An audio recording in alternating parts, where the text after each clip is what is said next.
Selling to Byzantium by W B Yeats. ये जो work है अब आपके सिलेबस में है और ये सेकंड वर्क डिस्कस करने वाले हैं हम डब्ल्यू बी येट्स का। तो सबसे पहले इस ये जो वर्क है ट्रांसडेंटलिज्म के को काफ़ी ट्रेसेस है और काफ़ी अलग अलग इसके मेजर कंसेप्ट है जिसके थ्रू हमें जाना पड़ेगा। तो ये ट्रांसडेंटलिज्म का एक परफेक्ट एग्जांपल है, इसके थ्रू एक हमें समझना है ट्रांसडेंटलिज्म। ठीक है, तो ये है। उसके बाद प्री रेफ्लेक्ट, ठीक है, प्री रफेल, ये हमें बना है। It is an excellent example of artistic form. तो जो प्री रफेल के थ्रू आर्टिस्टिक जो एक इम्पैक्ट आया था, एक आर्ट में एक रेवोल्यूशन आया था, उसका उसके अंडर डालेंगे हम इसे। तो प्री रफेल के अंदर डालना है। ट्रांसडेंटलिज्म पीस का एक एक्सलेंट राइटिंग है ये। इसके साथ जो बाइजेंटियम है, देखो बाइजेंटियम अगर हम इसको अगर देखना हो तो नॉर्मली पहले ये जो था कॉन्स्टेंटाइन, ठीक है, कॉन्स्टेंटाइन राजा था यानी रोमन एम्पायर के टाइम पे। तो उस समय क्रिश्चियनिटी का जो मेन बर्थ है, यानी भगवान कहते हैं कि यहाँ पे पहले जन्मे थे और यहाँ पे लाइफ जो है after death that is possible, कि मरने के बाद भी जीवन जो है यहाँ पे चलता चलेगा। तो बाइजेंटियम आज अगर आप नॉर्मली बात करें तो उसका नाम है इस्तानबुल, ठीक है, मिडल ईस्ट का पार्ट है। और बीच में इसका नाम कॉन्स्टेंटाइन था, कॉन्स्टेंटिन पोल था बाइजेंटियम का, और उससे पुराना नाम बाइजेंटियम। तो सेलिंग टू बाइजेंटियम का मतलब एक स्पिरिचुअल जर्नी भी है। राइटिंग बहुत ही कॉम्प्लेक्स राइटिंग है, बहुत ही देख सोच के पढ़ना पड़ेगा इसे। तो ट्रांसडेंटलिज्म के अंडर पढ़ेंगे हम, प्री रफेल के अंदर पढ़ेंगे जो कि एक आर्टिस्टिक मूवमेंट था। उसके बाद बाइजेंटियम जो कि लाइफ आफ्टर डेथ जिसे ट्रांसडेंटलिज्म कहते हैं। उसके बाद इसका पॉलिटिकल सिनेरियो और भी देखना है हमें। उसके बाद एज एन ओल्ड एज, है ना, ओल्ड एज का क्या सिग्निफिकेंस है और उसे किस तरह से कंटेम्प्रेरी उस टाइम के एज को मेंशन किया गया। उसके बाद पोस्ट कॉलोनियल का पर्सपेक्टिव भी एक बार अगर देखना चाहे तो वो भी देखते हैं। देखो येट्स ने क्या इसमें ये फेमस जो लिखा, ये येट्स ने खुद लिखा that sailing to Byzantium in 1926 when he was in 60s, ये 60 साल के उसमें थे। देखो टावर जो है एक एंथोलॉजी है, anthology means collection of poem. उसके अंदर जो है ये सेलिंग टू बाइजेंटियम जो पोएम है, एक खाली बाइजेंटियम नाम से भी है, सेलिंग टू बाइजेंटियम नाम से भी है। ठीक है, तो इसे 1926 में लिखा गया। It mean this second decade of the 20th century. और उसने बोला that I am trying to write about the state of my soul. इसीलिए स्पिरिचुअल राइटिंग में अपनी आत्मा के एक फेज को यहाँ पे मेंशन कर रहा हूँ। For it is the right for an old man to make his soul, क्योंकि ये एक सच में ये राइट भी है कि एक ओल्ड मैन का कि वो अपनी सोल को डिज़ाइन करे। क्योंकि अब देखो यहाँ से जो है अब डेथ का तो सबको 100% पता है, एक अल्टीमेट रियलिटी है। अब यहाँ से जो लाइफ ख़त्म होने वाली है, पर कई एक ऐसी सोच भी होती है जिसे ट्रांसडेंटलिज्म भी हम कहते हैं कि लाइफ आफ्टर डेथ, डेथ के बाद भी जो लाइफ है वो बहुत खूबसूरत होती है। तो उसको ये रीशेप में डालना या उसके लिए अपने सोल को प्रिपेयर करना, इस तरह के स्पिरिचुअल या स्पिरिचुअल अवेकनिंग राइटिंग है। फिनिक्स का भी एक एग्जाम्पल है इसमें, जहाँ पे पर्न टू गायर लिखा हुआ है, तो वो फिनिक्स का एग्जाम्पल है। बताऊँगा फिनिक्स क्या है। And my thought about this subject that I have put into the poem called the sailing to Byzantium, और यही सेल है। टेनिसन ने भी इसी तरह की एक राइटिंग लिखी थी। आप नीचे ज़रूर कमेंट करके बताना मुझे कि जहाँ वो एक जो पानी के बिल्कुल किनारे बैठे और वो भी एक जगह से दूसरी जगह जो जाने के उसमें इंतज़ार में बैठे हैं, और जहाँ जिसकी एंड लाइन है that I want to see my God या I want to see my creator face to face, मैं उसको फेस टू फेस देखना चाहता हूँ। तो इस तरह की राइटिंग बहुत खूबसूरत होती है, ट्रांसडेंटलिज्म के इम्पैक्ट पे लिखी जाती है। लाइफ आफ्टर डेथ जैसे कंसेप्ट को, इसमें स्पिरिचुअलिटी जैसे कंसेप्ट को बहुत अलग वे से दिखाया गया है। अब फटाफट हम इसे शुरू करते हैं। अब ये देखता हूँ जैसे poem sailing to Byzantium is 4 8 line stanza. तो 4 स्टेंजर्स में 8 लाइन स्टेंजा है वो, और मीटेड इन इयामिक पेंटामेटर फॉर्म में लिखा गया। This is again this style of writing. अब याम क्या होता है, देखो याम ध्यान रखना अनस्ट्रेस, उसके बाद एक स्ट्रेस सिलेबल होगा, एक पे कम आवाज़ आना और एक पे ज़्यादा आवाज़ आना। ठीक है, जैसे नो, ठीक है, तो नो, नो के पे कम साउंड है, फिर ओ पे ज़्यादा आवाज़ है। तो इस तरह से अनस्ट्रेस और स्ट्रेस सिलेबल। उसके बाद अगर ऐसे ही 5 हो गए, फीट क्या है, 5 बारी चलना है, 1 2 3 और 4 और ये 5, ये हो गया याम। और ये 5 फीट है तो क्या हो गया, यामिक पेंटामीटर फॉर्म में, इस फॉर्म में लिखा गया है इसे। राइम स्कीम देख सकते हो, A B then A B and C C. The title of the poem start with the sailing. Sailing का मतलब इट मीन दैट मूविंग, एक जगह से दूसरी जगह जाने का मतलब। और इसमें राइटिंग में ही स्टार्टिंग में बिल्कुल एक ट्रांसडेंटलिज्म जैसा इम्पैक्ट दिखाया गया। इट मीन एक लाइफ से दूसरी लाइफ तक मूव होना। बाइजेंटियम एक होली सिटी है, और उसके बाद is Eastern Christianity as a place where the god exist, जहाँ माना गया कि पहले गॉड एग्जिस्ट करते थे। तो यही है that life after the death वाला कंसेप्ट। तो इस चीज़ को हमें ध्यान रखना है इसमें, ठीक है। अब जैसे आगे मूव करेंगे तो और क्लैरिटी आपको समझ आने लग जाएगी पूरी राइटिंग। हिस्टोरिकल कॉन्टेक्स्ट सोर्सेज मिलने वाले, अगर चैनल सब्सक्राइब नहीं करा तो यार प्लीज़ नीचे सब्सक्राइब जरूर करो। सेलिंग टू बाइजेंटियम को एक क्योटिक पीरियड में लिखा गया है, यानी कब जब काफ़ी उथल पुथल हो रखा था। It means after math of the Easter rising. 1916 में ईस्टर राइजिंग का कंसेप्ट है। ईस्टर राइजिंग का मतलब क्या है, आयरलैंड के जो, देखो हमें पता है आयरलैंड जो है 1921 को जो है वो इंडिपेंडेंट हुआ था। इससे पहले ब्रिटेन के अंडर था आयरलैंड, तो ब्रिटेन ने कंट्रोल कॉलोनाइज कर रखा था, कंट्रोल कर रखा था। 1921 में ये आज़ाद हुआ, तो इसके लिए देखो ईस्टर राइजिंग 1916 से ही ये रिपब्लिकन फोर्सेस जो थी रेबल कर रही थी और पूरी कोशिश में थे किस तरह से आज़ादी ले आयरलैंड से। तो Irish free state of mind को भी ये राइटिंग दिखाती है। तो सेलिंग टू बाइजेंटियम का मतलब ये भी है कि ऐसे केओटिक पीरियड से, देखो एस्केपिज्म का ही पार्ट है, ये बताना भूल गया मैं, एस्केपिज्म का पार्ट है ये राइटिंग, जहाँ पे एक दूसरे दुनिया की तरफ मूव करना, ये इस रियल वर्ल्ड से हट जाना। और इससे बिल्कुल अपोजिट राइटर थे रॉबर्ट फ्रॉस्ट, अगर जानते हो तो। रॉबर्ट फ्रॉस्ट रियलिटी थे, वो रियलिटी बेस्ड राइटिंग लिखते थे, बिल्कुल रियल कॉन्टेक्स्ट बेस्ड राइटिंग, इस दुनिया में ही रहना है और यहीं पे कुछ करना है। जबकि बाकी सब आपको दिखेंगे कि एस्केपिज्म पे राइटिंग है। तो ये एस्केपिज्म का एक्सलेंट एग्जाम्पल है, जहाँ पे ये भी दिखा रखा है कि किस तरह हमें इस आयरलैंड को छोड़ के जो है दूसरी तरफ जो है, सॉरी ब्रिटेन को छोड़ के जो है कहीं मूव करना है, या आयरलैंड को छोड़ के जो है बाइजेंटियम की तरफ मूव करना है। तो इस तरह का सिनेरियो है। इसके बाद एक चीज़ और देखना, देखो यीट्स जो था was also fascinated by the rise of the fascist. तो फैसिस्ट था, फैसिस्ट का मतलब यहाँ पे एक चीज़ देखना है आपको कि जहाँ पे अथॉरिटेरियन रूल होता है। अथॉरिटेरियन रूल का मतलब जो है एक तरह से जो अथॉरिटी कंट्रोल करती है, यानी सबको जो है वो एक पर्टिकुलर अथॉरिटी होगी वो कंट्रोल करेगी, ना कि ये डेमोक्रेटिक प्रिंसिपल पे बिलीव करते थे ये, ठीक है। तो फैसिस्ट सिंपैथी और फैसिस्ट गवर्नमेंट जो है उसके ऊपर जो है येट्स, उसके उस साइड येट्स काफ़ी इंक्लाइंड थे। सेलिंग टू बाइजेंटियम में जो है वो might seem inflected by democratic spirit, ऐसा लगता है politically he was not a fan of the rule by citizen. अगर चॉइस देखा जाए तो वो ऐसे नहीं थे कि भाई सिंपल जो डेमोक्रेटिक स्पिरिट पे बिलीव करें। जो अगर हम उनको उनकी लाइफ वगैरह वो देखते हैं तो उसमें सिंपल है कि फैसिस्ट टर्म था उनका, और एक फैसिस्ट गवर्नमेंट पे वो ज़्यादा बिलीव करते थे। अब लिटरेरी क्वांट, W.B. यीट्स एक इन्फ्लुएंशियल आयरिश पोइट थे, ये तो नॉर्मली पता ही हुआ।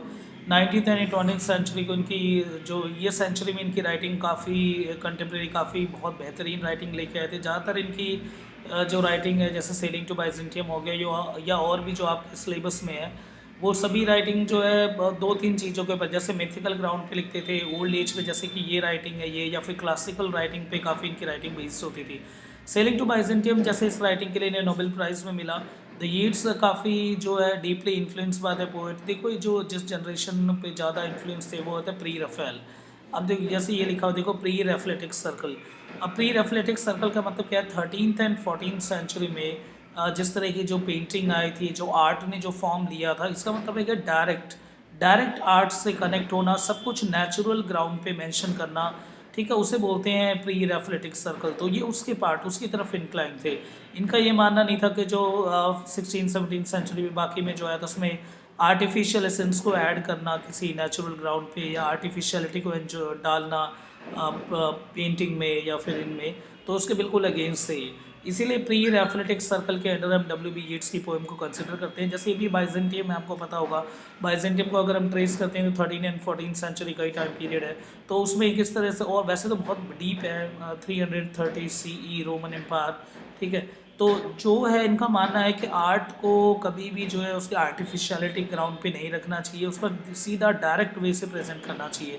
तो वो ये प्री रफेल और प्री रेफ्लेटिक स्टाइल, जो रफेल एक बहुत बड़े पेंटर थे, तो उनसे पहले का जो सोच थी यानी 13-14 सेंचुरी में कि डायरेक्ट ग्राउंड पे जो है पेंटिंग को नेचुरल एसेंस में जो है आर्ट को रखना चाहिए, उसमें आर्टिफिशियलिटी नहीं ऐड करना चाहिए। इस तरह की सोच और इस तरह का लिटरेरी कॉन्टेक्स्ट जो है W.B. यीट्स में देखा जाता है, उनकी राइटिंग में देखा जाता है, ठीक है। बस इसको जरूर ध्यान रखना, प्री रेफ्लेटिक सर्कल।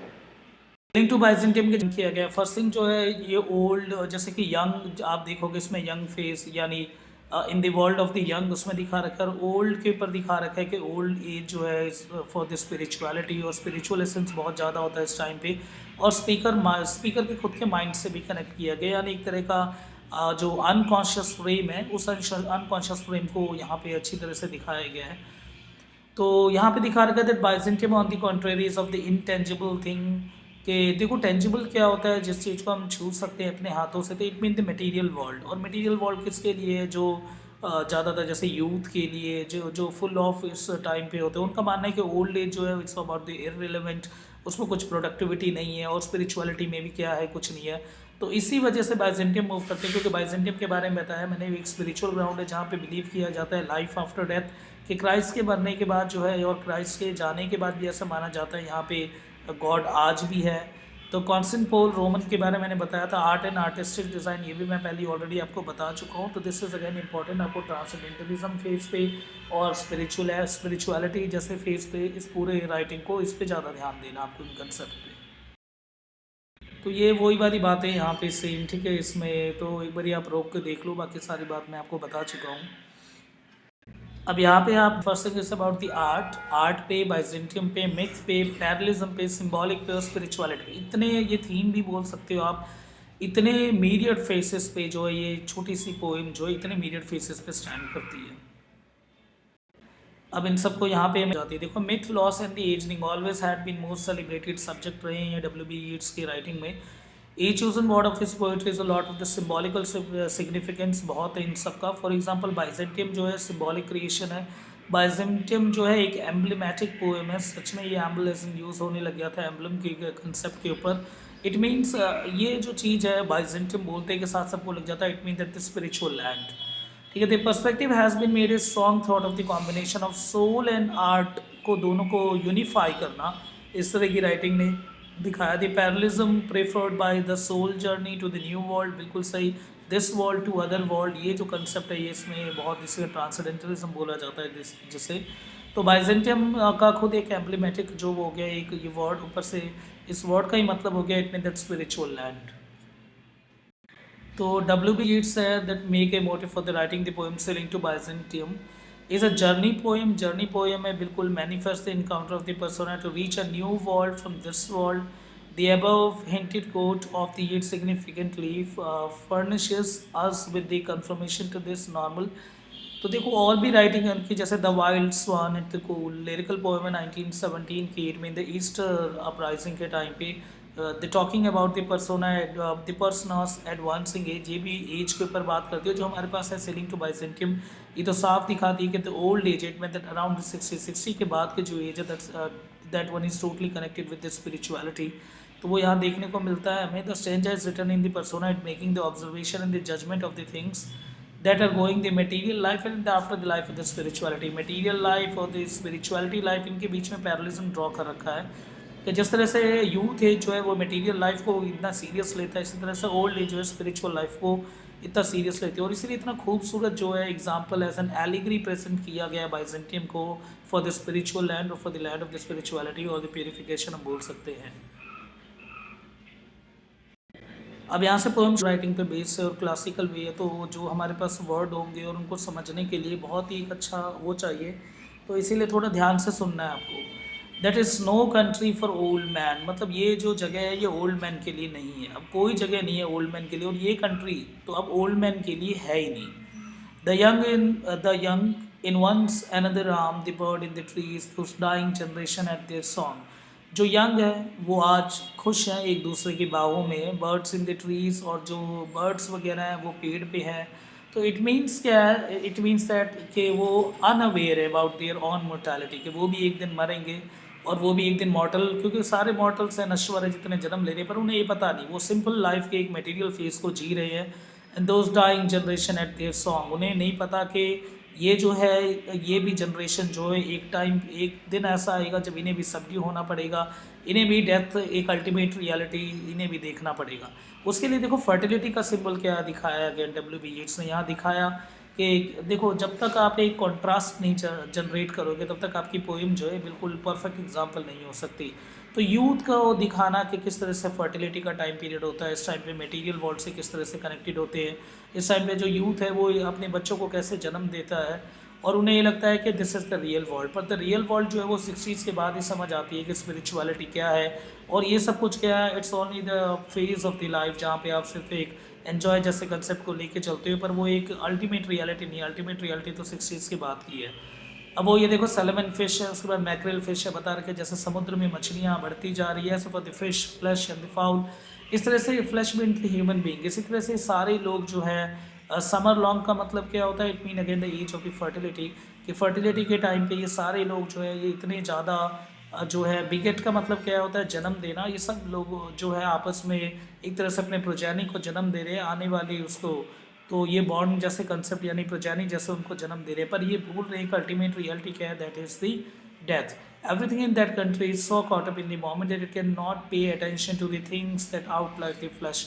ये इतने ज़्यादा इस सेंसुअल म्यूज़िक को एंजॉय कर रहे हैं, इतना ज़्यादा इस सेंस वाले कंसेप्ट पे यानी एन्जॉयमेंट जैसे कंसेप्ट पे इतना ज़्यादा इंडल्ज हो चुके हैं कि ये जो अनएजिंग इंटेलेक्ट है, यानी it mean that old age, ठीक है, ये जो इंटेलेक्चुअल होता है या intellectual, it means that again हाँ कि किस तरह से कौन इंसान कितना ज्ञानी है।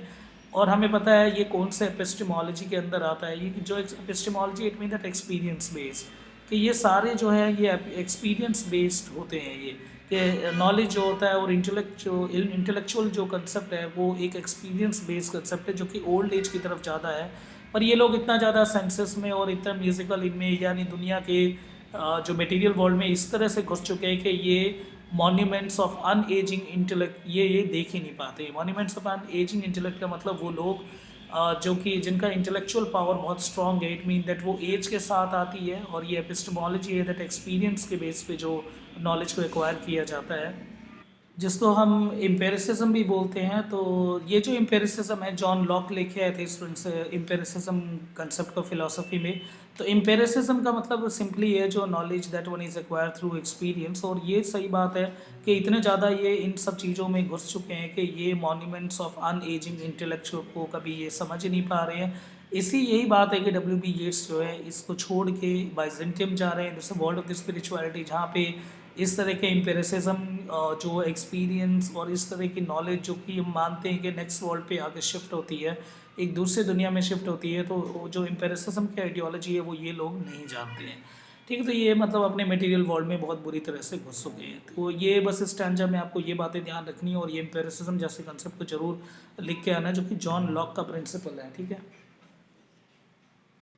इस पूरी पोएम जरूर याद रखनी है कि ओल्ड मैन या फिर एक्सपीरियंटोलॉजी या फिर एम्पेरिसिज्म पे कभी अगर बात आए, या बताना है कि एज जो है वो एक अलग चीज़ लेके आती है, that knowledge is totally based on the experience. और उस चीज़ के लिए ये लाइन होना चाहिए that an aged man is but a paltry thing, is but a paltry thing अटैटेड कॉट अपॉन अ स्टिक। तो ज़्यादातर एज्ड मैन को सिंपल किस तरह से ये जो कंटेम्प्रेरी वर्ल्ड, या फिर आप ये बोल सकते हो जिस टाइम पे एज्ड मैन के जो यूथ है उस समय के, वो क्या समझते हैं एज मैन को, एक कुछ नहीं है, एक पाल्ट्री थिंग है, एक फालतू की चीज़, अटैटेड कोट, एक फटा हुआ कोट एक डंडे के ऊपर, क्योंकि डंडा एज सहारा लेके वो चलते हैं ओल्ड जो पीपल होते हैं या जो ओल्ड मैन जो है वो। तो उसी को बता रखा है, an age man is just is but a paltry thing अटैटेड कोट अपॉन अ स्टिक। इस लाइन को आपको जरूर लिख के आना है।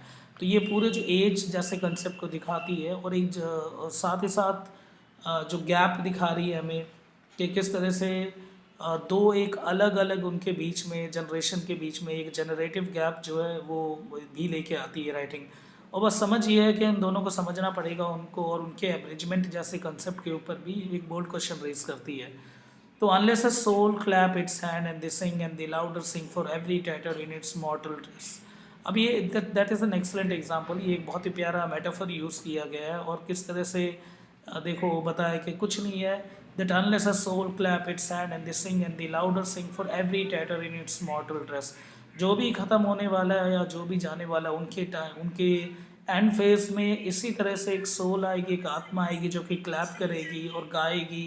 हैंड्स मतलब वो सिंगर, इट मीन दैट जो डेथ है इट्स ब्यूटीफुल, वो बहुत ही खूबसूरत होता है। और ये जो सोल है वो क्लैप हर एक के लाइफ में इस तरह का एक फेज़ आएगा जब सोल क्लैप करेगी और वो सिंग करेगी, वो उसका एक एंड पॉइंट होता है। और वो डेथ जो है एज इन बर्थ, उसको दोनों के बीच में कॉन्ट्रास्ट जनरेट कर रखा है। डेथ जो कि एक अल्टीमेट रियलिटी है, एक अल्टीमेट रियलिटी जिसको हम भूल के चलते हैं, पर फिर भी ये बहुत ही हसीन होता है, वो यहाँ से देख के पता चल रहा है हमें। Nor is there the singing school but the standing monuments of its own magnificence. Nor is there the singing school, कोई ऐसा नहीं है जहाँ पे आप ये सब पता कर सकते हो या फिर स्टडिंग मॉन्यूमेंट्स या ये सब चीज़ पता कर सकते हैं ऑफ द मैग्निफिकेंस। ये क्या है, इट्स ऑल अबाउट द, ये सब कुछ क्या है, इंस्टिंक्ट है। This is all about the instinct. और ये सारा कुछ जो है आपके खुद के अंदर, it means at all this is directly depends on your inner pilot light. अपने अंदर की खुद की खूबसूरती पहचानने के लिए कोई स्कूल वगैरह नहीं होता। और ये जो सब चीज़ है, this is the ultimate reality है। ये एक आप बोल सकते हैं कि यूनिवर्सल फैक्ट है जो कि सबके साथ होना है। तो ऐसा नहीं है कि कोई सिंगिंग स्कूल है या फिर but studying the monument of its on magnificence. And therefore I have sailed the seas and come to the holy city of Byzantium. तो मुझे ऐसी कोई जगह नहीं मिल रही जहाँ पे इस तरह की चीज़ों को मैं समझ सकूँ या जहाँ मैं पढ़ सकूँ या देख सकूँ। यह एक और चीज़ बता सकती है अबाउट द हेक्टिक लाइफ, किस तरह से बाकी जो दुनिया है वो हेक्टिक लाइफ में मूव कर रही है और वो उन सब दुनिया से दूर है और स्पिरिचुअल वर्ल्ड से दूर है। और यूथ फेज भी जो है वो भी इन सब चीज़ों को नहीं समझ सकती। इसीलिए मैं फाइनली सेल करके यानी यहाँ पे आ रहा हूँ बाइजेंटियम में, जो कि एक लैंड ऑफ स्पिरिचुअलिटी है, जहाँ पे मैं इन सब चीज़ों को समझ सकूँगा। क्योंकि बाकी जगह कोई ऐसी जगह नहीं है जहाँ पे इस तरह के सिंगिंग स्कूल हो। सिंगिंग स्कूल का मतलब गाने वाला स्कूल नहीं, जो कि सोल जैसे सिंग यानी जो आत्मा जो गाती है उन जैसे चीज़ों को समझ सके, यानी जो अंदर की बात समझ सके, यानी इंस्टिंक्ट को समझ सके, अंदर जो एक बहुत ही इंटरनल जो ब्यूटीफुल जो भी अंदर जो ब्यूटी दैट रिसाइड, ठीक है, जो अंदर बहुत ही खूबसूरत चीज़ जो रिसाइड कर रही है, उस सब चीज़ को बहुत अच्छी तरह से डिकोड और डिसाइफर कर सके, ऐसी कोई चीज़ नहीं है। इन सब चीज़ को समझना है तो यहाँ तो वहाँ क्या होना चाहिए, that there must be a holy land. और ऐसे होली सिटी जो है वो बाइजेंटियम है, जहाँ पे आप अपने आप को इंटरनली जो है एक्सप्लोर कर सकते हो, इसीलिए वो बाइजेंटियम जा रहा है। चलिए यहाँ देख लो, द स्पीकर यहाँ पे बाइजेंटियम के जो लॉन्ग डेड वाइस मैन है, जो बहुत ही दिमाग वाले लोग थे, जो कि एक हिस्ट्री के, आपको पता है टाइम टाइम के आगे कोई नहीं रुक सकता, ना कोई जीत सकता। टाइम के साथ साथ हर चीज़ जो है फाइनली एक डेथ फेज पे आई जाती है। तो वही है, जो समझदार लोग थे, जो बूढ़े लोग थे, जिनके पास बहुत अच्छी नॉलेज थी, ऐसे सारे लोग जो हैं वो आज मर चुके हैं, जिनकी डेथ हो चुकी है। ऐसे सेंट जो कि glorious fire of the God यानी एक बहुत ही चमकीले आग में भगवान के लपटे जा चुके हैं, which is like a beautiful golden tilling. पर ये जो लोग हैं, इन लोगों से जो गोल्डन टिलिंग जो द डेकोरेट्स बाइजेंटाइन चर्चेस, और इन्हीं के उस चमक से, यानी जिस तरह से गोल्ड है, गोल्ड को पिघला के जो एक शाइनी टाइप उसमें बदलते हैं, यानी आप बोल सकते हो डक्टिलिटी या मेलिबिलिटी। ठीक है, तो malleability it mean that simply, malleable का मतलब क्या होता है, शीट में ड्रैग करना। डक्टाइल का मतलब क्या होता है, इनटू वायर में चेंज करना। तो डक्टिबिलिटी और मेलिबिलिटी जो गोल्ड का है, और उसके बाद उसे किस तरह से बाकी चर्चेस पे सजाया जाता है। यहाँ पे गोल्ड यहाँ पे गोल्ड जो है अगेन दोबारा कंपेयर कर रखा है, तो एक बहुत ही खूबसूरत दोबारा मेटाफर यूज़ किया गया, सिंबल का एक एक्सलेंस है, परफेक्शन है। और यहाँ पे वाइस मैन को गोल्ड से कंपेयर किया गया, और उनको जलाने के बाद जिस तरह से जो लिक्विड आया, उसी को मेलिएबल और डक्टिलिटी फेज में बाकी चर्च को, बाइजेंटाइन के चर्च को सजाया जा रहा है। He asked them to emerge from this fire. और यहाँ पे डब्ल्यू.बी. येट्स कह रहे हैं उन लोगों को कि तुम वापस उन आग से निकलो, welding in this fire like a bobbin. जैसे बॉबिन होता है, बॉबिन जिसके ऊपर जो होते हैं धागे लपेटे होते हैं बहुत सारे कोन, और बॉबिन जिसके स्पिंडलिंग जो होती है धागे लपेटे जाते हैं। तो इसी तरह से वर्ल्ड होते हुए, ऐसे ऐसे गोल गोल होते हुए तुम उस आग से निकलो, spinning wheel, and teach his soul to sing. और उसे भी सिखाओ the importance of again spirituality, उसे सिखाओ, उसकी आत्मा को ट्रेनिंग दो। He wants them to burn up his mortal the fleshy heart. वो भी चाहता है कि, यानी डब्ल्यू.बी. येट्स भी यहाँ चाहते हैं कि वो भी अपने फ्लैशी हर्ट को इसी आग में डाल दे, ताकि वो भी इस तरह के एक पायस काम में आ सके, और वो भी गोल्ड टाइप इस तरह मलीबल टेक्टाइल वैसे मूव करते हुए कर सके। And failing to the body and can't fathom to accept its own mortality. इसके बाद है which is tether to his failing body and can and can't fathom और accept his its own morality. क्या वो अपने मोरालिटी को जो है वो एक्सेप्ट नहीं कर पा रहे, तो वो भी ये चाहते हैं कि उसके अंदर की आत्मा को यानी इस तरह से ट्रेन किया जाए, and to take him to their everlasting world of art. और वो भी उनकी जो है आत्मा को अपने साथ जो है वाइस मैन की आत्माओं के साथ वहाँ ऊपर ले जाता। पूरा टोटली स्पिरिचुअलिटी से कनेक्टेड है, और एक मेटाफिजिकल एसेंस देखने को मिल रहा होगा। मेटाफिजिकलिटी का मतलब होता है, जो कि जॉन डन के थ्रू आया था, done piece of writing. Done piece of writing हमें 17वीं सेंचुरी में मिलती है। दोबारा उस डन पीस ऑफ राइटिंग को मेटाफिजिकलिटी को करा गया। मेटाफिजिकलिटी का मतलब होता है फिजिकल वर्ल्ड से दूर, it mean the spiritual world. तो डन जैसे कंसेप्ट दोबारा से रिवाइव होते दिख रहे हैं। तो अब देखो, O sage is standing in the gold fire, जो कि गॉड के होली फायर में जो कई सारे सेजिस यानी दिमाग वाले जो लोग हैं, बहुत ही सही समझदार लोग जो हैं, और वाइस मैन और ओल्ड मैन जो गए हैं, और जिनका आज जो है सो एक तरह से जो मॉन्यूमेंट में उनके बनाए गए, उनके जो शाइन अपीयर हुआ उससे एक मॉन्यूमेंट डिज़ाइन हुआ है। अब ये एक तरह का कोई मॉन्यूमेंट नहीं है, यहाँ सिंपल है कि ये जो लोग हैं बहुत ऊपर है और बहुत ही खूबसूरत है इनका दिमाग। Come from the Holi fire, वो दोबारा निकल के आए हैं बॉबिन की तरह, और इनकी इसकी आत्मा WB येट्स की आत्मा को भी उसी तरह से ट्रेन किया जाए ताकि ये भी एक इटर्निटी को एंजॉय कर सके। इटर्निटी का मतलब दैट इज़ एवर लास्टिंग, कि सोल का जो रास्ता होता है आत्मा का, वो कभी एक जगह रुकता नहीं, वो एक जगह से दूसरी जगह मूव करता ही रहता है।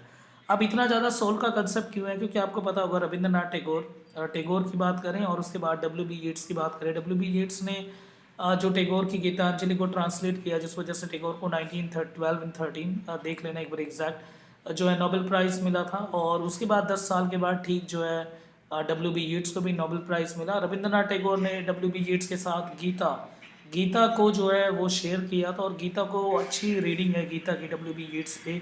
और आत्मा अजर है, अमर है, ठीक है, और वो उसे ना कोई काट सकता ना ख़त्म कर सकता। ये सारे गीता के कंसेप्ट है जो कि दोबारा हमारे पास घूम के आ रहे हैं फॉर्म ऑफ यीट्स की पोएम के थ्रू। तो यीट्स की कमांड अच्छी थी इन सब के ऊपर। और एवरलास्टिंग वर्ल्ड ऑफ आर्ट, ये जो एवरलास्टिंग एसेंस है, इट मीन दैट वर्ल्ड के आत्मा जो है वो एक जगह से दूसरी जगह, बस ये जो शरीर है ये नश्वर है और आत्मा जो है वो मूव करती रहेगी। तो इस तरह का कंसेप्ट इसमें मिलता है। बाकी एक फिनिक्स है, एक फिनिक्स का भी कंसेप्ट है इसमें जो आगे मैंने समझा रखा है। फिनिक्स एक बर्ड होती है नॉर्मली जिसके वैक्स के पंख होते हैं। वो जब ऊपर उठता है सूरज की रोशनी को देखे तो सूरज की रोशनी से उसके पंख पिघल जाते हैं, वो दोबारा गिर जाता है, फिर दोबारा वो राख से जिंदा हो जाते हैं और फिर वो ऊपर उड़ान भरते हैं। तो ये यहाँ पे यूज़ होता है दैट टर्न टू द गायर, यानी किस तरह से एक बड़े बड़े गायर फॉर्म का, गायर का मतलब क्या होता है, ये जो मैं बना रहा हूँ इसमें गोल गोल, कि किस तरह से अपने रेडियस और जो है डायमीटर को एक्सटेंड करते जाना, तो वो ही है। अब देखो यहाँ पे जो है ये स्लाइड किस लिए इम्पोर्टेंट, वो फर्स्ट थिंग जो हमारे पास है कि एस्केपिज्म पॉइंट ऑफ व्यू से जो है लास्ट में आपको एस्केपिज्म का पूरा यहाँ पे देखने को मिलेगा, और amalgamation of past present and future ये भी है। तो यहाँ पे क्या कह रहे हैं that when he is left his body behind, के सिंपल WB येट्स का मानना है कि मैं भी अपनी जो बॉडी है वो लेफ्ट कर दूंगा, यानी फायर में और गोल्डन फायर के अंदर जो है मैं भी पूरी तरह से जल के ख़त्म हो जाना चाहता हूँ और दोबारा से जो है धरती पे नहीं आना चाहता। ठीक उसी तरह से, और मैं क्या एक गोल्डन बर्ड की तरह जो है, मैं जैसे गोल्डन ट्री पे एक गोल्डन बर्ड है, जैसे कि पुराने सिविलाइजेशन, ऐसे ग्रीक सिविलाइजेशन में जिस तरह से गोल्डन बर्ड को गोल्डन ट्री के ऊपर जिस तरह से बिठाते थे, इस तरह से मैं भी जो हूँ ऊपर जाके एक गोल्डन बर्ड की तरह बदल जाना चाहता हूँ। That where like the sages can teach the people, जहाँ पे जैसे कि जो वाइस मैन है और जो ओल्ड एज के आसपास आके जिनकी डेथ हो गई है और वो सेजेस में बदल चुके हैं बहुत, जो वाइस मैन वगैरह, तो इसी तरह से मैं भी ऊपर जाके सेजेस की फॉर्म लेना चाहता हूँ। तो यहाँ पे हमें बस ये समझना, देखो एस्केपिज्म वो तो समझना ही है और ट्रांसडेंटलिज्म वो भी समझना है। तो ट्रांसडेंटलिज्म और एस्केपिज्म इन दोनों फ्रेम पे इस राइटिंग को रखा गया है, जो कि फ्रॉस्ट पीस ऑफ राइटिंग से डिफरेंट बनाती है। देखो once out of the nature that I shall never take the bodily form, में दोबारा नहीं आना चाहता इस धरती पे, तो एस्केपिस्ट यहाँ पे दिख रहा है। And but such a form of the Grecian goldsmith and the hammer the gold and the enamelling to keep the drowsy emperor awake, कि जिस तरह से जो एम्परर के साइड में जैसे गोल्ड बर्ड को बनाया जाता है या फिर गोल्ड इनैमलिंग किया जाता है, यानी एक कोट चढ़ाया जाता है उनके दरबार में, ताकि एम्परर जो है कभी भी ड्राउजी फील ना करे या थका हारा ना फील करे। इसीलिए एक गोल्डन बो यानी एक गोल्डन बर्ड को साइड में सिंग करते हुए बनाया जाता है। इसी तरह से मैं भी ऊपर जाके और सेजेस के साथ उनका गोल्डन बर्ड बनना चाहता हूँ, और वहाँ पे जो है इस रियल वर्ल्ड से मैं दूर होना चाहता हूँ। तो where the lords and the ladies of the Byzantium, जहाँ पे बाइजेंटियम क्यों, मैंने पहले ही बोला था इट्स अ होली लैंड, एक तो होली लैंड है उसके बाद स्पिरिचुअल लैंड कंसिडर किया जाता है इसे। आज का मॉडर्न इस्तांबुल जो है that is the Byzantium of what is the past in the passing and to come, जहाँ पे मेरे को ये पता चल सके कि क्या चीज़ बीत गया, क्या आने वाला है और क्या और आ सकता है। इस तरह से मैं जो है इस पूरे वर्ल्ड से जो है तो मतलब जाना चाहता हूँ इस पूरे दुनिया से। तो इमेंसिपेशन और salvation, basically salvation point of view यहाँ पे रखा गया। तो एस्केपिज्म के पॉइंट ऑफ व्यू से राइटिंग बहुत इंपॉर्टेंट है, और ट्रांसडेंटलिज्म जैसे कंसेप्ट इसमें देखने को, प्री रेफेल जैसा कंसेप्ट जो है वो भी इससे टोटली कनेक्टेड है। अब हम इसके जो मीडियट कंसेप्ट है उसके थ्रू जाएंगे। बाइजेंटियम के स्टेज का सिंबल है, तो मैंने पहले बोला कितनी बेहतरीन राइटिंग लिखी थी जिस वजह से नोबेल प्राइज़ मिला यीट्स को। तो बाइजेंटियम एक एंशियंट ग्रीक सिटी है और नॉर्मली मैंने आपको बता दिया था, बीच में कॉन्स्टेंटाइन नाम से जानते थे, आज का मॉडर्न इस्तांबुल है ये। थ्रू 330 CE, ठीक है, रोमन एम्पायर के टाइम पे। तो ये वैसे भी इसका हिस्टोरिकल सिग्निफिकेंस है। उसके बाद बाइजेंटियम जो is associated with the ancient religion से भी एसोसिएट किया जाता है, क्रिश्चियनिटी को लेके। और सेलिंग टू बाइजेंटियम का सिंपल मतलब है जहाँ पे स्पिरिचुअलिटी सेंस को जो है पूरी तरह से समझा जा सके, और इससे बेहतरीन जगह वैसे भी नहीं मिलती। इसीलिए एस्केपिज्म जब लेना हो, और वो भी इस एज में 60s में, तो कोई भी, हम तुम या कोई भी होता तो इसी को प्रेफर करता। तो इसीलिए जो है WB येट्स बाइजेंटियम मूव कर रहे हैं, और ये सिंबॉलिकल है, उसके साथ साथ एलिग्री है। मैं तो यहाँ एलिग्री बोलूँगा, it mean that extended symbol. और कौन सा एलिग्री है, तो रिलीजियस एलिग्री में आप डाल सकते हो। अगर पोस्ट कॉलोनियल में, अगर पर्सपेक्टिव में अगर आपको चेक करना हो, तो आप पॉलिटिकल एलिग्री के इसके अंदर भी कवर कर सकते हो। अब जैसे कि आप स्लाइड, इसमें transcending the immortality and exploring the quest for a higher existence in WBE sailing to Byzantium, यानी ट्रांसेंडेंटलिज्म अगर हम इसमें समझेंगे। ट्रांसेंडेंटलिज्म का सिंपल आपको मतलब पता ही होगा कि यानी इस वाली दुनिया से दूसरी दुनिया, it mean that after death, life after death जैसे कंसेप्ट ट्रांसेंडेंटलिज्म बोलते हैं। और इसमें अब उसके लिए अपने जो है, जो ओल्ड एज होता है उस टाइम पे स्पिरिचुअल ट्रेनिंग होती है, साथ साथ स्पिरिट को शेप में डालना होता है, और सोल का जो इन्हांसमेंट किया जाता है, ये सब इस राइटिंग में भी है। और इसके लिए एक ऐसा परफेक्ट लैंड चाहिए जैसे कि बाइजेंटियम इसमें दिखा रखा है। तो ये है, तो एक तरह का सेलिंग है। और ये सेलिंग कौन से वाला सेलिंग है कि किस तरह से जो है WB येट्स एक तरह से आप बोल सकते हैं कि सोल ट्रेनिंग के लिए बाइजेंटियम शिफ्ट हो रहे हैं।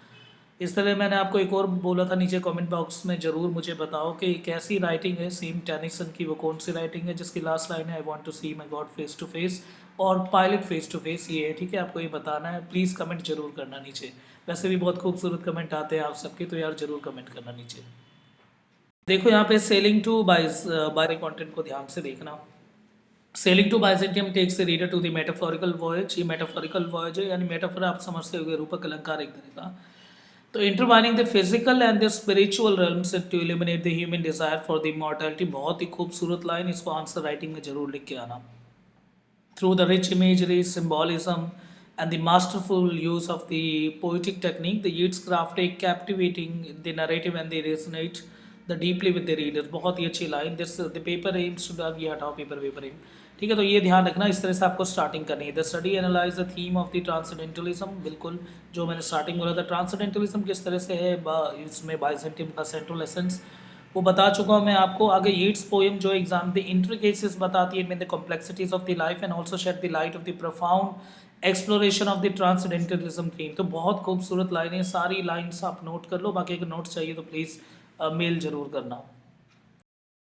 Next is for symbolism. अब सिम्बॉलिज्म डिस्कस करने वाले हैं। अब सिम्बॉलिज्म की जब बात, एक्सटेंडेड सिंबल है जिसे एलिग्री बोलते हैं, तो सेलिंग टू बाइजेंटियम में ट्रांसेंडेंटलिज्म का एक सिंबल है, उसके बाद स्पिरिचुअल एग्जिस्टेंस है। वही बात है दोबारा। The poem sailing to Byzantium is constructed on reality and to relocate the outside reality of the effort. तो वही बात है नॉर्मल इसमें, the prominent symbol of the poem the Byzantium एक प्रोमिनेंट सिंबल है फॉर द स्पिरिचुअल लैंड के लिए, और आर्ट कल्चर स्पिरिचुअलिटी के लिए the Byzantium serve as a potent symbol throughout the poem. एक सबसे पावरफुल सिंबल है Byzantium, representing the realm of the spirituality. तो स्पिरिचुअल वर्ल्ड को ही दिखाती है और आर्टिस्टिक ट्रांसेंडेंटेंस को दिखाती है। It represent the realm of the permanence and the timeless art, कि किस तरह से आर्ट परमानेंस होती है। और सोल का भी कंसेप्ट है इसमें, कि सोल भी जो होती है वो हमेशा एक परमानेंट स्पेस को एंजॉय करती है। तो ऐसी द इमेज को पता ही होगा, the transience and the limitation of the moral existence. The speaker describe the old man a tattered coat upon a stick. ये बहुत इंपॉर्टेंट लाइन है, इसको तो लिखना ही लिखना है। That emphasising their insignificance of the decay, कि डिके जैसे ही इंसान जो डेथ की जितने करीब जाता रहता है, तो उसके मटेरियल वर्ल्ड में वैसे भी कोई इंपॉर्टेंस नहीं रहती, और सोशल फ्रेम में, और जो दुनिया जो पूरी मटेरियल और रुपए यानी मनी माइंडेड जो एटीट्यूड है उसके अंदर, और जो मनी माइंडेड जो फ्रेम है वहाँ पे, और मटेरियल वर्ल्ड भी, उसमें कोई उसकी इंपॉर्टेंस नहीं रहती। तो birds in the poem symbolise किस चीज़ को सिंबल करती हैं, फ्रीडम को, वाइटलिटी को, ट्रांसेंडेंटेंस को, ये सब इंपॉर्टेंट है। Is another arm they symbolising the unity and the harmonious existence, कि किस तरह से ये जो यूथ है वो अपना हारमोनियस एग्जिस्टेंस एंजॉय करते हैं, और वो इस स्पिरिचुअल दुनिया से बहुत दूर रहते हैं। पर जैसे ही एज फैक्टर आने लग जाता है, तब उन्हें लगता है कि नहीं, कि स्पिरिचुअलिटी का एक अपना ही एक अलग वो है, वो भी बहुत इंपॉर्टेंट है। The phase monuments of the unageing intellect suggest the intellectual pursuit, कि किस तरह से the preservation of the knowledge in art के आर्ट नॉलेज को प्रिजर्व करना, और ये प्रिजर्व करना भी ज़रूरी है क्योंकि देखो ट्रांसेंडेंटलिज्म और ट्रांसेंडेंटल जो कंसेप्ट है वो मानता है कि नॉलेज आर्ट ये सब कुछ जो है जो इस जन्म से दूसरे जन्म जाती है, ठीक है। तो ये सब वही है नॉर्मली जो पहले मैं समझा चुका हूँ आपको। तो ये सारे सिंबल्स जो है that human earning of the spirituality artistic, ये सारा कुछ मल्टी लेयर्ड सिंबल यूज़ करे हुए हैं, एक सिंबल नहीं है that from the multi layered, एक से आप कई सारे मीनिंग को निकाल सकते हो। The speaker perceive the physical world as a transient, जो फिजिकल वर्ल्ड है वो ट्रांसिएंट है, यानी वो हमेशा के लिए नहीं है, बस कुछ देर के लिए हम यहाँ पे हैं। तो इस तरह का एक यूनिवर्सल ट्रूथ इस राइटिंग में देखने को यहाँ पे मिल रहा है, और उसके साथ साथ एक मॉरल लेसन जो कि आप इजीली लिख कर सकते हो राइटिंग से। और टैटर कोट अपॉन एक विविडली पोर्ट्रे करती है जो कि दिखाती है कि एक तरफ जो एज जो कंसेप्ट है जो कि फ्रेल बना देती है, हमें कमज़ोर या फ्रेजिलिटी पे रख देती है, तो वहीं दूसरी तरफ जो एक्सपीरियंस के बेस पे जो होते हैं और नॉलेज के बेस पे अगर हम बोले तो इम्पोर्टेंट हो जाते हैं और वेलिएंट हो जाते हैं, पावरफुल हो जाते हैं इस फील्ड में। तो वो ये तो कॉन्शियस फ्रेम हमारा बोल्ड होता जाता है, बहुत ही ज़्यादा स्ट्रांग होता जाता है जैसे हम एज में आगे जाते जाते हैं। पर साथ ही साथ जो फिज़िकल वो है वो, और जो हमारे पास जो फिज़िकल बॉडी है वो कहीं ना कहीं डिग्रेड होना शुरू कर देती है और फ्रेल होना शुरू हो जाती है। अब नेक्स्ट WB ईट्स, तो डिस्टॉपिक टेस्ट में लिखा गया है इसमें, ठीक है। और यूटॉपिक भी है और डिस्टॉपिक। देखो यूटॉपिक विजन की अगर हम बात करें कि एक एस्केपिज्म, एक अच्छा जहान यानी चॉकलेट वाली दुनिया जहाँ सब कुछ अच्छा हो रहा हो, इस तरह का जो बच्चे सोचते हैं, ऐसे यूटॉपिक है जहाँ पे सब कुछ बैलेंस में हो, जो कि एक एस्केपिज्म का पार्ट है। ऐसी कोई वर्ल्ड होता नहीं है बट स्टिल यूटॉपिक। तो ये बाइजेंटियम की तरफ मूव करना, कहीं ना कहीं यूटॉपिक की तरफ मूव करना है। और डिस्टोपिया इस सेंस में अगर हम देखें तो वैसे जो मेन बॉडी फ्रेम में अगर हम देखते हैं इस पोएम के, तो वो डिस्टोपिक टेस्ट लेके आती है। पर जब हम माइंड के थ्रू जाते हैं, मूव करते हैं, तो WB येट्स के, तो ये हमें यूटॉपिक सेंस में लेके जाती है। तो डिस्टॉपिक भी है और यूटॉपिक भी है, तो वो डिपेंड करता है कि आप कॉन्शियस फ्रेम से या अनकॉन्शियस फ्रेम से येट्स के देख रहे हो तो it's a utopic piece of writing. नहीं तो अगर सिंपल अगर आप पोएम के through line to line move कर रहे हो तो हमें पता चल रहा है कि this is again excellent example of the dystopia. अब ये वही यहाँ पे आप यहाँ से देख सकते हो, यीट्स का सेलिंग टू बाइजेंटियम जो है एक एप्रिशिएटेड वर्क है, इन्वेंटिव है, इवोकेटिव है और स्पिरिचुअल बेस्ड है। The poem begins with the country in which they reside no place, वही बाकी यहाँ से समरी चला देना। An old man is this world is nothing but a wild, बेकार चीज़ है ओल्ड मैन और ओल्ड जर्नी। पर स्टिल अगर यीट्स की नज़र से देखा जाए तो एक सिग्निफिकेंट रोल है। दिस इज़ अगेन ये एक ऐसा टाइम होता है in order to train your spirit, और द स्पिरिचुअल ट्रेनिंग होती है यहाँ पे। तो यहाँ पे एथिकल फ्रेम हम जनरेट करते हैं, साथ ही साथ अपने कल्चर से जितना कनेक्टेड हो गए तो उतना इजी वे हम स्पिरिचुअल जो है स्पिरिचुअलिटी और इस तरह का जो साल्वेशन जैसा कंसेप्ट है उसको अटेन कर सकते हैं। बस ये नॉर्मल है। बाकी देखो मिथिकल बेस पे है क्योंकि बाइजेंटियम का यूज़ किया गया, तो बाइजेंटियम एक ऐसा जो वो स्पिरिचुअल लैंड है, वो बार बार मैं बता चुका हूँ आपको, तो सेम थीम आपको यहाँ पे वो लेके चलना है। जैसे समरी के थ्रू इसका क्या है, एक लेजेंडरी बर्ड है ये, मैंने बोला था जैसे कि जो एक तरह की बर्ड जिसके जो पंख होते हैं वैक्स के होते हैं, सूरज की रोशनी देके एज एन स्टीमुलस उसकी तरफ ये अट्रैक्ट होते हैं और ऊपर जाते रहते हैं, पर क्योंकि गर्मी की वजह से इनके पंख पिघल जाते हैं, फिर ये नीचे गिरते हैं और राख में बदल जाते हैं, ऐश में। फिर उसी ऐश से दोबारा ये उठते हैं और फिर वो अपनी जर्नी को पूरा करते हैं। तो ये जो लाइन है इसमें एक जगह यूज़ है दैट बर्न इन ए गायर, ठीक है, ये इसके लिए यूज़ किया गया, it mean that order to be eternal. इसी तरह से जो है कहीं ना कहीं WB येट्स अपने सोल को लेके ये कर रहे हैं कि वो एक तरह का स्पिरिचुअलिटी एंजॉय करें और साथ ही साथ इटर्नल हो जाए, यानी जिसका कोई एक एंड नहीं है और ना जिसका कोई बिगनिंग और कोई एंड है। तो जैसे होली फायर हो गया, the singing master of myth हो गया, ये सब कुछ हमें इमेज ऑफ फिनिक्स की तरफ जो है वो मूव करती है। देखो कोई भी आपके कॉलेज के पेपर हैं तो इसमें बड़े बड़े आंसर लिखने होते हैं, तो इसमें कंक्लूजन एक स्ट्रॉन्ग पॉइंट होता है, किस तरह से कंक्लूजन को लिखना है। तो इट वॉज आर्ग्यूड दैट यहाँ पे आप लिख सकते हैं द सेलिंग टू बाइजेंटियम और द बाइजेंटियम, या इस सीरीज़ के और या टावर सीरीज़ के एंथोलॉजी जो है उसमें the life is a speaker persona this poem look for not a natural life which ends in the death but spiritual life. The life of the eternity की बात की गई है इसमें। ऐसा नहीं है कि डेथ के बाद सब कुछ ख़त्म हो जाएगा, नहीं, ऐसा माना जाता है डेथ के बाद एक नई दुनिया और खुलती है। वो जो लाइफ है दैट इज़ रियली वो बहुत ज़्यादा खूबसूरत है, और इस वाली लाइफ से इन कंपैरिजन और कंट्रास्ट में अगर हम देखें तो दैट इज़ मोर ब्यूटीफुल। तो इस तरह की चीज़ इसमें रखी गई है, द स्पिरिचुअलिटी, एस्केपिज्म, और इस कंसेप्ट को तो हम इसके through this world to that world अगर कंसेप्ट लगाते हैं और इसका अगर एब्रिजमेंट करते हैं, दोनों को पास लेके आते हैं, तो हम बोल सकते हैं this piece of writing is utopic. बिल्कुल सही, यूटोपिक है और ऑप्टिमिस्टिक सेंस में लिखी गई है, पर स्टिल यूथ है जो किस तरह से मटेरियल वर्ल्ड के साथ हम कनेक्टेड है, और इसी वजह से हम जो अपने अंदर के यानी जो इंट्रा ब्यूटी है और जो इंटरनल एसेंस है और जो सोल जैसा कंसेप्ट है उसको नेग्लेक्ट करते आ रहे हैं। इस सेंस में फ्रेम के थ्रू हमें पता चलता है कि नहीं, ये यूटोपिक नहीं है, डिस्टॉपिक टेस्ट से लिखी गई है। अब आते हैं कंसेप्ट ऑफ एलिनेशन का कंसेप्ट, किस तरह से हम रियल लाइफ से अपने आप को एलिनेट करके चलते हैं, दूर करके चलना, नहीं समझना जो रियलिटी क्या है। और ये समझ ही आ रहा होगा, ओल्ड एज को हम हमेशा कंसिडर करते ही नहीं, हम बस अब जब यूथ होते हैं तो अपने बस यूथ में सब कुछ करना, याशी भैया से सब तरह की चीज़ करना, पर ये भूल जाते हैं कि ओल्ड एज भी जो है एक तरह का अल्टीमेट ट्रुथ है जिसके थ्रू जाना ही पड़ेगा, हर एक को जाना पड़ेगा। तो और उससे दूर रह के हम अपनी लाइफ को फिर देखते हैं, तो this is called the alienation, यानी रियलिटी से दूर एलिनेट होकर चलना। और मॉडर्निज्म पीस ऑफ राइटिंग है, बिल्कुल सही, 1900 के बाद की जो राइटिंग है that comes under the single umbrella of the modernism. ये सब मॉडर्निज्म के अंडर आते हैं और मॉडर्न पीस ऑफ राइटिंग कहते हैं इसे। पर 1948 और 49 के बाद के जो पीस ऑफ राइटिंग है, बेसिकली 1960s के बाद जो राइटिंग है that is the post modern, तो वो पोस्ट मॉडर्निज्म के अंडर आता है। तो हम इसको एलिनेशन और मॉडर्निज्म ग्राउंड पे समझेंगे। Conflict, अब देखो इसमें conflict in this piece of the poetry is shown when the speaker detaches himself and imagine that the real stating that there is no place for the aged people के लिए कोई वो नहीं है, वो ये तो ये सब alienation की तरफ लेके जाती है हमें। और उसके बाद ये modern piece of writing तो है ही, क्योंकि the representation of the birds और the symbol of the soul, ये सब इसे alienation के स्टैंड पे रखती है। और मॉडर्निज्म के अंडर क्या आता है, the modernism was some out the born out of the shattering losses and the disaster to the world war, the generation of the young mankind who return from the front line became the slightly pessimistic. देखो जो world war हुआ और उस बात के बाद, क्योंकि 1914 से 1918 this is the first world war, इसके बाद रियलिटी फेस सबके सामने आ गई, जो पहले कंसिडर किया जाता था जिस तरह से ह्यूमन है that is the face of the God on earth. बाद में पता चला कि कुछ ऐसा नहीं है, कि ह्यूमन और ह्यूमन भी आपस में एक दूसरे के अगेंस्ट हो सकते हैं और एक कैटास्ट्रॉफिक जैसी कंडीशन खड़ा कर सकते हैं, जो कि हमने देखा इतने ज़्यादा होमिसाइड थे 14 से 18 तक वर्ल्ड वॉर में। और ये 1914 से 18 तक का वर्ल्ड वॉर सब कुछ सेट कर गया। इसके बाद की जो पीस ऑफ राइटिंग आई, इवन वर्ल्ड वॉर के टाइम की जो राइटिंग आई, उसके बाद की जो पीस ऑफ राइटिंग आई, एक नया नज़रिया आ गया था, this is again the modernism. तो वो पेसिमिस्टिक ग्राउंड पे ऑलरेडी डिज़ाइन था, यानी नेगेटिव वे के ऊपर।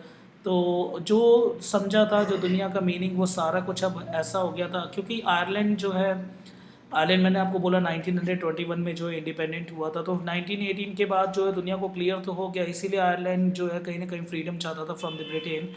पर इसके बाद सेकेंड वर्ल्ड वॉर ने और जो है क्लैरिटी बिल्कुल सबके सामने क्लियर कंसेप्ट रख दिया कि किस तरह से ह्यूमन वैल्यू जो है ऑलमोस्ट ज़ीरो, और एटॉमिक बम जैसी चीज़ों का भी यूज़ किया जा सकता है।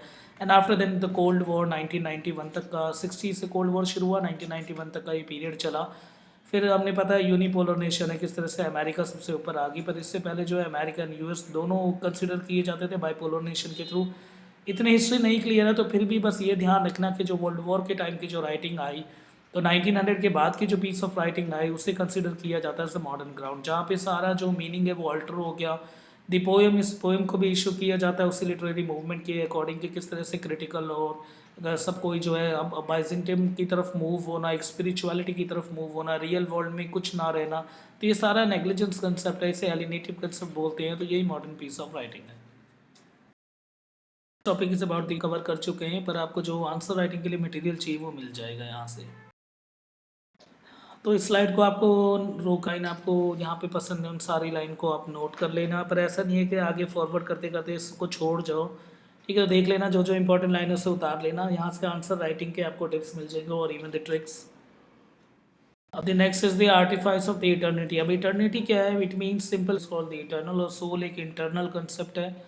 ठीक है, तो सोल जैसी कंसेप्ट जो दैट इज़ इटर्नल। तो इटर्नल का मतलब जिसका कोई शुरुआत ना कोई अंत, यानी जो खुद ही एक बहुत बड़ी चीज़ हो, यानी जिसका कोई अंत नहीं वगैरह वगैरह, ये सारे इटर्निटी हैं। तो ये artifice of the eternity concept पे डिज़ाइन है, क्योंकि यहाँ पे स्पिरिचुअल और ट्रांसेंडेंटलिज्म जैसे कंसेप्ट है, जो ट्रांसेंडेंटलिज्म जैसे कंसेप्ट है वो खुद ही एक इटर्नल ग्राउंड पे ही डिज़ाइंड होते हैं। तो बहुत परफेक्ट एग्जांपल है this piece of the writing, चाहे बेशक बाइजेंटियम हो, चाहे फिर ओल्ड एज हो, या फिर जो डेथ का अल्टीमेट रियलिटी हो, ये सारा कुछ जो है इटर्निटी की तरफ इस राइटिंग को पुश करता है।